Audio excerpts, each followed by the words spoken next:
මහබෝසතුන්ගේ ආශ්‍රමය තාක්ෂණය කියලා තියෙනවා. මහබෝසතුන්ට අවශ්‍යතාවයක් තිබුණා නම් මහබෝසතුන් ආශ්‍රමයක් වෙනම ස්ථානයක භෞතික ආශ්‍රමයක් නිර්මාණය කර අවශ්‍යතාවය තිබුණා.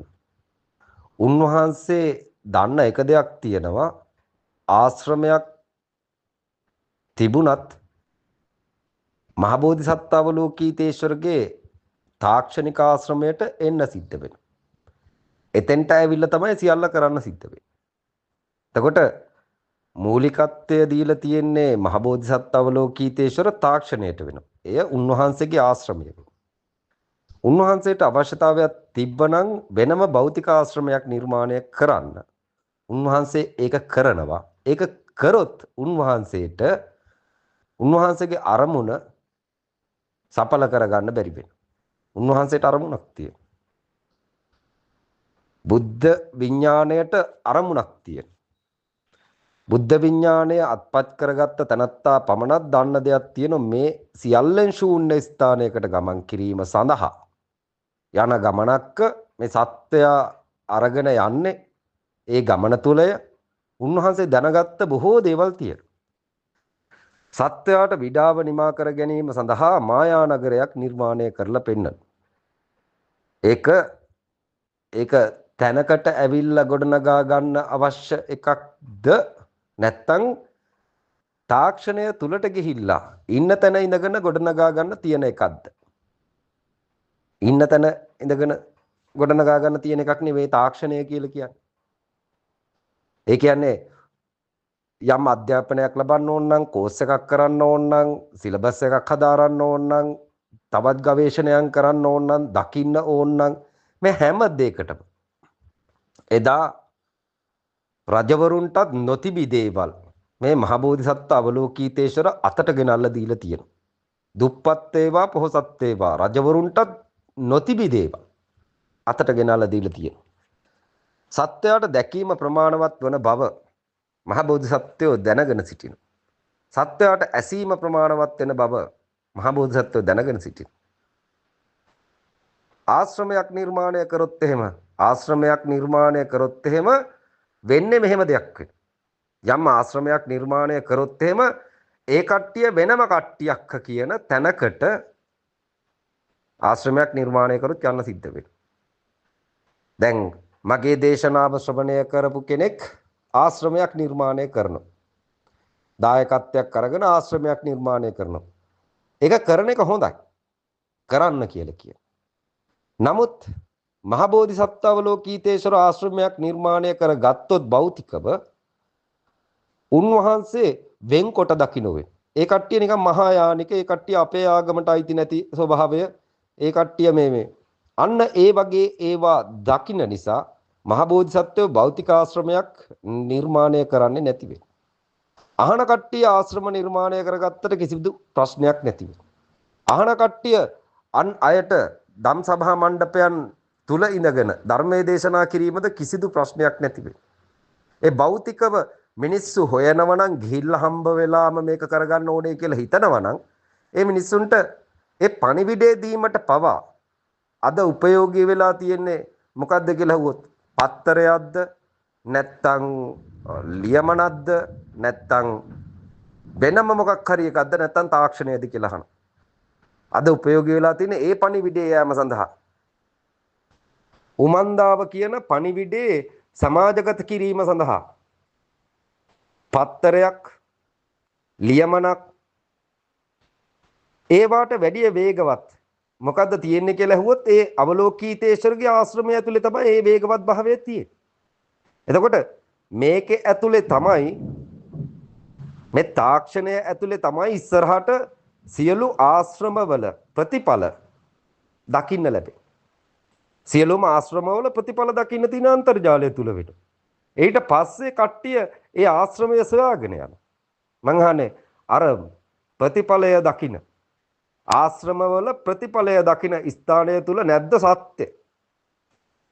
මිනිස්සුන්ට ඉන්න තැනට බලය ගෙනල්ලා දෙනවා. ඉන්න තැනට විමුක්තිය ගෙනල්ලා දෙනවා. මන් දන්න විදිහට අනාගතයේට තැන් තැන් වල මිනිස්සු ඇවිදින්නේ නැති වෙයි. මිනිසුන්ගේ සාක්කුවේ සියලු ස්ථාන තැන්පත් වෙලා පවතිනවා. සියලුම ස්ථාන තැන්පත් සර්වඥතා ඥානය පවා තැන්පත් වෙලා පවතින ෆෝන් එක තුල. ඔක ඇතුළට ගිහිල්ලා හොයාගෙන යෑම විමර්ශනය කර ගැනීම තනියෙන් මේ තියෙන දේවල් හොයා ගැනීම මෙන්න මේවා කුසලයට අනුකූලව පවට අනුකූලව සිද්ධ වෙන ඒවවේ. කුසලයට සහ පවට අනුකූලව දෙකටම සරලන ආකාරයෙන් ආශ්‍රමය නිර්මාණය වෙලා තියෙනවා. මේන් කවුරුවත් ඉවත් වෙන්නේ නැති වෙනවා මේකෙන් කාටවත් පිට වෙන්නත් බැරි වෙයි. පැහැදිලිද? තාක්ෂණයෙන් කාටවත් ඉවත් වෙන්නත් බැරි වෙනවා කාටවත් පිට වෙන්නත් බැරි වෙයි. මේක ඇතුලේ තමයි මේ සියල්ල නිර්මාණය වීමට නියමිතව පවතින්නේ. එතකොට සංසදය නිර්මාණය වෙන්නේ අවලෝකීතේශ්වරගේ තාක්ෂණය තුල වේ. උන්වහන්සේ ලෝකේ පුරා කතා කරනවා කියලා කියන. උන්වහන්සේ ලෝකේ පුරා කතා කරනවා කියලා කියනවා. ලෝකේ ඉන්න වෙන මේ නිවන සාක්ෂාත් කරන්න පුළුවන් බෝධිසත්ව කුසල් පාරමිතා රැස් කරගත්ත බුද්ධ පුත්‍රයෝ දියණියෝ ඉන්න වෙන කුල පුතුන් කුල දියණියන් මේ දෙකොට්ටාසේම ලෝකේ පුරා විහිදිලා සිටින. ඒ අයට පණිවිඩය දීම සඳහා කිව්වොත් ෆ්ලයිට් එකක ඇවිල්ලා ඊට පස්සේ මේ පාරේ ඇවිල්ලා ඊට පස්සේ මාගේ ආශ්‍රමයට එහෙම එකක් අවලෝකීතේශ්වරට හදාගන්න බැරි කමක් නැති වෙයි. උන්වහන්සේ එහෙම වුණොත් වෙන්කොට දකින පුද්ගලයෙක් බවට පත් වෙනවා. උන්වහන්සේ පොදු ස්ථානයෙන් පුද්ගලික වුණා වේ. උන්වහන්සේ පොදු වූ ස්ථානයකින් පුද්ගලික වෙලා තියෙනවා. එතකොට පුද්ගලයා සහ පුද්ගලික ස්ථානය බලන්න යන සිද්ධ වෙනවා. ඒ බලන්න යන කට්ටිය කොට්ටාසයක් පමණක් වෙනවා. සියලු දෙනා ඉන්නේ නැහැ මේක බලන්න. පැහැදිලිද? මම ආශ්‍රමයක් හදාගත්තා කියලා මේ ලෝක සත්වය සියලු දෙනා ඉන්නේ නැහනේ. ඒ ආශ්‍රමය බලන්න. දන්න කට්ටිය විතරක් එනවා. දොරටුව ගන්න කට්ටිය විතරක් එනවා. එවිට වෙන්නේ මොකද්ද කියලා ඇහුවොත් කට්ටිය එකතු වීමට වැඩිය ඒ කට්ටියන්ගේ දෘෂ්ටියට අපි අහු වෙන්නේ නැහැ කියලා වෙන වෙන ස්ථාන භෞතිකව නිර්මාණය වෙනවා. පැහැදිලි?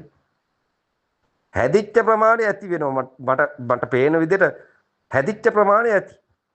තවත් කට්ටියන්ට ආර්ථික අපහසුතාවයන් තියාගෙන මේක කරන්න බෑ කියලා හිතෙනවා නම් යම් ස්ථානයක් හදාගන්න සුදුසු වනවා ඇති. භික්ෂුවක් නම් අනිවාර්යයෙන්ම තැනක් ස්ථානයක් නිර්මාණය කරලා දී යුතුනෝ. තමන්ගේ ශ්‍රාවක මඩුල්ල 180 යමෙක් ගන්නව නම් ඒ ආර්ය භූමියට යමෙක් සපත් වෙනව නම් එයාට ස්ථානයක් පිළිවෙල කරලා දීම ඔබේ වගකීමක් වෙනවා. මේ සියලු දෙනාට ආස කරන දේ මම දීලා තියෙනවා. මහා බෝධිසත්ව අවලෝකීතේශ්වර සියලු දෙනා ආස කරන දේ දීලා තියෙනවා. මොකද්ද දීලා තියෙන්නේ? මෙච්චර කාලයක් ඔබට අනුශාසනා කිරීම සඳහා ප්‍රතිපත්තිය කොහෙද තියෙන්නේ කියලා හොයාගන්න බැරුව හිටියේ. ප්‍රතිපත්තිය. ඒ බුද්ධ ප්‍රතිපත්තිය යම් කෙනෙකුගේ අතටපත් වුණොත් එහෙම ඕන කෙනෙක් දන ගැස්වීමට හැකියාව තියෙනවා. ප්‍රතිපත්තිය නැති වෙලා තිබුණා. ඔන්න ප්‍රතිපත්තිය ගෙනල්ලා අවලෝකීතේශ්වර නැවත බාර දුන්නායින් පස්සේ මුලට සද්දා සම්පන්නව ගමන් කරන කට්ටිය සුගතිගාමී වෙනවා. මට මුලක් නෑ මම මුලයි කියාගෙන කවුරු හරි ගමන් කරනවා නම් ඒ අය දුගතිගාමී වෙනවා.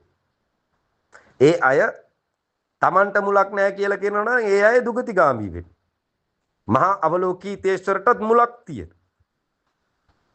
ඒ සද්ධර්ම පුණ්ඩික සූත්‍රය නැමැති බීජය වෙන. උන්වහන්සේට ඒක බීජයක් වෙන. උන්වහන්සේට ඒක පැලකිරීමට හැකියාව තියෙනවා. සම්බෝධි බීජය උන්වහන්සේට පැලකිරීමට හැකියාව තියෙනවා. උන්වහන්සේ ඒක පැල කරන්නේ භෞතික ආශ්‍රමයක් නිර්මාණය කරගෙන නොවේ. උන්වහන්සේ ඒක පැල කරන්නේ උන්වහන්සේගේ ආශ්‍රමය තුල වේ. ඔබට යම් ස්ථානයක් නැත්තම් හදා ගැනීම සුදුසු වේ. ඉන්න තැනක් නැත්තම් හදා ගැනීම සුදුසු වේ. මහා බෝධිසත්ව අවලෝකීතේශ්වර දාඩිය වහන්සේගෙන් හදාගත්ත තැනක උන්වහන්සේ ජීවත් වෙනවා. කිසි කෙනෙකුගේ ආධාරයක් නැතුව උන්වහන්සේ දාඩිය වහන්සියෙන් අනුත්තර ධර්මය සාක්ෂාත් කරන්නට පෙර හදාගත්ත ස්ථානයක උන්වහන්සේ ජීවත් වෙනවා. උන්වහන්සේ කිසි කෙනෙකුට මෙතෙක් කරදරයක් වෙලා නැති වෙනවා. උන්වහන්සේට ආශ්‍රමයක් දා ගන්නව නම් තම නිවහනම ප්‍රයෝජනවත් කර ගැනීමට හැකියාව තියෙනවා. උන්වහන්සේ ඒකට ඔක්ක කැමති වෙන්නේ නැති වෙනවා. උන්වහන්සේට ආශ්‍රමයක් භෞතික ආශ්‍රමයක් දාගන්න ඕන නම් උන්වහන්සේට ඉඩකඩම් තියෙන. උන්වහන්සේට ස්ථාන තියෙන. අක්කර 70ක් 80ක් නැති වුණත් අක්කර 2කමාරක් විතර තිබුණාම හොඳටම ඇති වෙයි. දේශන ශාලාවක් දාගෙන සත්‍යයට භෞතික ආශ්‍රමයක් පෙන්නගෙන සුන්දර පරිසරයක් නිර්මාණය කරගෙන නැත්නම් සුන්දර ස්ථානයකින් තනක් කවුරු හරි දෙනවා නම් එවන් ස්ථානයක ඉඳගෙන වැඩ කටයුතු කරගෙන එහෙම පූජා කරන්න කට්ටිය හිටියේ වෙයි. මට මාතලෙන් අක්කර 5ක් සහ බංගලාවක් දෙන්න පොරොන්දු වෙලා හිටියේ වෙයි. මං ගන්න ගියේ නැති වෙයි. මං අර ආවේ తాවකාලික චක්‍රයකට විතර. අර ආවේ ලංකා ගමනේ සිද්ධ කරේ తాවකාලික චක්‍රයක්. සමාජයට රවුමක් ගිහිල්ලා පෙන්වන්න පෙරහැරක් වෙනු ගියේ. ඒ කියන්නේ වීඩියෝස් වල තියෙන්නේ මීටර 50ක් 60ක් ඔන්නෝ වගේ ගමනක් බිමනක් වෙයි. වීඩියෝස් වල තියෙන. අරක අරගෙන සමස්ත රට පුරාම යන්න මං සැලැස්සුවේ. මොකක්ද අරන් ගියේ? නමක් වෙනව අරන් ගියේ. මොකක්ද අරන් ගියේ? පුජ්ගලයක් වෙනව අරන් ගියේ. පුජ්ගලයකුයි නමකුයි දෙකක් අරන් ගියා වෙනෝ. ඒක පෙරහැරක් ආකාරයට. උත්තරීතර ආකාරයට. සියලු දෙනාට ගරු කරන්න ඕන නම් ගරු කරන්න, නිගරු කරන්න ඕන නම් නිගරු කරන්න දෙකක් තියෙනවා. ගරු කරපු කට්ටිය පෙන්නපු ගමන් කට්ටිය නිගරු කරන්න ගත්තා. දැන් මේවායෙන් කට්ටියන්ට ඇවිල්ලා ගහන්න හිතුණා නම් ඒ ආශ්‍රමය කුඩු කරන්න හිතුණා නම් ඒ කට්ටියන්ට කුඩු කරන්න තියෙන ආශ්‍රමය මොකද්ද කියලා අහන්න. මම මෙහාන ප්‍රශ්නෙට පිළිතුරු දෙන්න කියලා කියන කට්ටිය. මහබෝධිසත්ව අවලෝකීතේශ්වරගේ ආශ්‍රමය භෞතික වුණා නම් මේ වන විට ඉතුරු වෙලා තියෙනවද කියලා අහන කුඩු කොල්ල පිට. උන්වහන්සේගේ ආශ්‍රමය තාක්ෂණය වෙයි. දැන් කුඩු කරන්න තියෙන මොකද්ද කියලා අහන ෆෝන් එක වෙයි. පැහැදිලි? ප්‍රශ්නයක් නම් කේන්තියක් නම් කුඩු කරන්න තියෙන තමන්ගේ අතේ තියෙන ෆෝන් එක වෙයි. ඒක කුඩු කරා කියලා අවලෝකීතේශ්වරගේ තාක්ෂණික ආශ්‍රමය නැති වෙන්නේ නැති වෙනව නැති වෙලත් නැති වෙනවා. කොච්චර මොබයිල් නැති වුණත් ආශ්‍රමය නැති වෙන්නේ නැති වෙනවා. ඒක කුඩු කරන්නත් බැරි වෙයි. ඉතින් මේ සියලු හේතුන් සලකා බලා උන්වහන්සේ මහා ප්‍රඥාවෙන් යුක්තව වෙන් නොවි භෞතික ආශ්‍රමයක් හදාගත්තොත් වෙන් වෙනවා කියලා කියනවා. ඒ කට්ටිය මිත්‍යා දෘෂ්ටිකට අඩයක් කියලා පැත්තකට දානවා කියලා. වෙන් නොවි සියලු දෙනා එන ස්ථානයේ ආශ්‍රමයක් කරගෙන ඉන්නව නම් උන්වහන්සේට මොනවද කරන්න බැරි කියලා හරි. උන්වහන්සේට සියල්ල කිරීමේ බලය පවතින වෙනවා. උන්වහන්සේ වැඩ වාසය කරන්නේ කොහොමද කියලා අහනවා. ශ්‍රාවකෙක්වත් ඇසුරු කරන්නේ නැති වෙනවා. ශ්‍රාවකෙක්වත් ඇසුරු කරන්නේ නැති වෙනවා. දරුවෝ හරි ආසයි කියලා කියන තාත්තා ගාව ඉන්න. මහසත්ත්වෙක් කියලා කියන්නේ දරුවෙක් හදන කෙනෙක් වෙන හොඳේ. මහසත්වරයෙක් කියලා කියන්නේ දරුවේ ජාතක කරලා සුජාත භාවයට එන කෙනෙක් වෙන. දරුවේ ජාතක කරලා.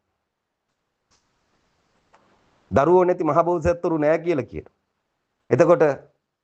එතකොට උන්වහන්සේ සිටින්නේ අභිනිෂ්ක්‍රමණ ප්‍රතිපදාවේ. උන්වහන්සේ සිටින්නේ 14 වෙනි පරිච්ඡේදය තුල වෙනවා. උන්වහන්සේ අසුරු කරන්නේ උන්වහන්සේ පමණක් වේ. නමුත් උන්වහන්සේ ඇසුරු නොකරන කෙනෙක් ඉන්නවද කියලා අහන්න. සමස්ත රටම උන්වහන්සේ ඇසුරු කරාපේ. සමස්ත රටම ඇසුරු කරාපේ. අහන ඔබ ලංකාවේ හතර දිබ්බාගේ ඕන තැනක යන්න කියලා කියනවා. ඔබ ගැන හඳුනා ගැනීමක්වත් හැඳුනුම්කමක්වත් හඳුනා ගන්න අවශ්‍යයි කියන එකවත් ඇති වෙන්නේ නැති වෙනවා. නමුත් මහබෝධිසත්ව අවලෝකීතේශ්වර සමස්ත රටේම ඕනම ස්ථානයකට යෑමට විවරණ අරන් අවසන් වෙනවා. ජනාධිපති ලේකම් කාර්යාලයටද අස්ගිරි මල්වත්තටද පළවත්තටද ඕනම ස්ථානයකට මාකුමුරේ බස් ස්ටෑන්ඩ් එකට ඕන්නම් පුට් සයිකලයකද නැත්තම් බයික් එකකද නැත්තම් ත්‍රී වීල් එකකද නැත්තම් කාර් එකකද V8 එක ඕන එක උන්වහන්සේට ගමන් කිරීමට හැකියාව තියෙනවා. පයින් ගියත් කට්ටියන්ට දැනෙනවා කියලා කියනවා. උන්වහන්සේ පයින් ගියත් කට්ටියන්ට දැනෙනවා කියලා කියනවා. උන්වහන්සේ යන මඟ නිරන්තරයෙන් විවර වෙනවා කියලා කියනවා. හරස් වෙන්නේ නැහැ කියලා කියනවා. උන්වහන්සේ හරස් කරන්න කවුරුවත් ඇත්තේ නැහැ කියලා කියනවා. උන්වහන්සේ යන මඟ විවර වෙනවා කියලා කියනවා. මහා අපරාධකාරයෙක් රටම හොයන අපරාධකාරයෙක් බොහොම නිදහසේ රටේ ඉන්න සියලු දෙනාට පේන්න ඇවිදිනවා කියලා කියනවා. රටම හොයන අපරාධකාරයා රටේ ඉන්න සියලු දෙනාට පේන්න ඇවිදිනවා කියලා කියනවා. ඒ උන්වහන්සේගේ භෞතික කාය වේ. උන්වහන්සේගේ ආශ්‍රමය තියෙන්නේ තාක්ෂණය තුල වේ. ඒ හේයින් උන්වහන්සේ යන්නේ කොතෙන්ටද ඉන්නේ කොතනද එතන නිකම්ම ආශ්‍රමයක් බවට පත් වෙනවා. ඔක්කොම සංසුම් වෙනවා. මහා බෝධිසත්ව ලෝකීතේශ්වර ලංකාවේ ඉන්න ඕනම කෙනෙක් දැක්කයින් පස්සේ ඔක්කොම සංසුම් වෙනවා. සංසුම් විය යුතු වේ. ඒකට හේතුව ඇති වෙන්න බැනපු කෙනෙක් වෙන්න. උන්වහන්සේ ගාව හතුරුකමක් නැති වෙනවා. මේ තරම් වටින චරිතයකටද අපි බැන්නේ කියලා සියලු දෙනා කම්පා වෙනවා. සියලු දෙනා කම්පා වෙනවා. අපි මොන තරම් අපේ අතේ වැරදි තියාගෙනද අපි බෝධිසත්වයෙකුගේ ඇඟේ මඩ ගෑවි කියලා කම්පා වෙනවා. උන්වහන්සේ යන තැනත් ආශ්‍රමයේ නිර්මාණය වෙනවා. උන්වහන්සේ කොහෙද ගිහිලා වාඩි වෙන්නේ? නිරන්තරයෙන් එහි වටා පිටා පවා සීල සම්පන්න, ගුණ සම්පන්න විය යුතු වෙනවා. නිරන්තරයෙන්. નિરાයාසයෙන් ආයාසකින් තොරව නමස්කාර කරන්න තියනවා නම් කියලා හිතන මිනිස්සු ඉන්නේ. ගිහිල්ලා කතා කරන්න වචනයක් හරි කතා කරන්න පුළුවන් කම තියනවා නම් කියලා හිතන මිනිස්සු ඉන්නේ. නමුත් උන්වහන්සේ කවුරුවත් එක්ක කතා කරන්න යන්නේ නැති වෙනවා. උන්වහන්සේගේ කතාව තියෙන්නේ ඔය අහන තැන වෙන. උන්වහන්සේගේ ආශ්‍රමයේ තියෙන්නේත් එතන වෙන. උන්වහන්සේගේ කුටිය තියෙන්නේත් එතන වෙන. උන්වහන්සේගේ ධර්ම සිංහාසනයේ තියෙන්නේත් ඔබ ඔය අහන තැනම වෙන. ඔතන ඉඳගෙන කතා කරා. ඉන්න තැන ඉඳගෙන කතා කරා.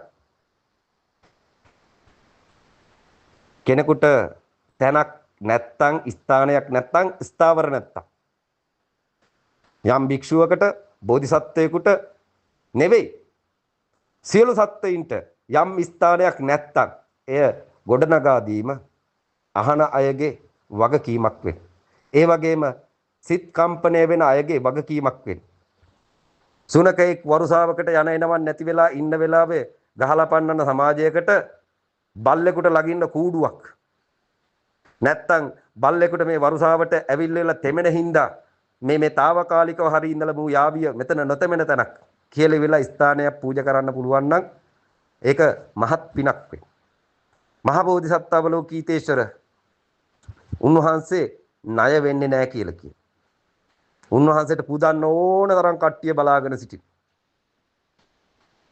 සල්ලි ඇති අය, සල්ලි නැති අය, නැත්තටම නැති අය හැම කෙනෙක්ම වැඩිහිටි, කුඩා, මහලු, බවලත්, සර්වඥය කියලා හිතාගෙන ඉන්න අය පවා ගරු කරනවා. යම් අර නීති ආධිපත්‍යයක් තියෙන ස්ථානයකට ගියන් පස්සේ ඒ කට්ටියගේ ලොකුකම් උන්වහන්සේ බලනවා. යම් නීති ආධිපත්‍යයක් තියෙන ස්ථානයකට ගියන් පස්සේ ඒ කට්ටියගේ ලොකුකම් බලනවා. මම දැක්කා නඩුවක් දාලා තිබ්බා මහ බෝධිසත්ව අවලෝකීතේශ්වරට මෙයා තුන්වෙනි විනිසුරු කියලා කියනවා විනිසුරුතුමනි කියලා මෙහි භෞතික විනිසුරුවරයාට කිය. භෞතික විනිසුරුවරයාට කියනවා මොහු තුන්වෙනි විනිසුරු කියලා කියනවා. එහෙම තුන්වෙනි විනිසුරු නම් අපි පොඩ්ඩක් ටෙස්ට් කරලා බලමු. ටෙස්ට් කරලා බලමු. ජේසු ටෙස්ට් කර විදිහ දැක්කද කියලා. නමුත් පිස්සෙක් වෙලා හරි එළියට ආවේ කවුද කියලා කට්ටිය දන්නේ නැති වෙයි. පිස්සෙක් වෙලා හරි එළියට ආවේ කවුද කියලා කට්ටිය දන්නේ නැති වෙයි. නොදන්න කට්ටියන්ට අහක යන ණයෙක් වෙනවා. අවලෝකීතේශ්වර කියලා කියන්නේ. දන්න කට්ටියන්ට මවක් වෙනවා. ඉතින් කියලා දුන්නේ කට්ටියන්ට ආශ්‍රමය සහ තාක්ෂණය ගැන වෙයි.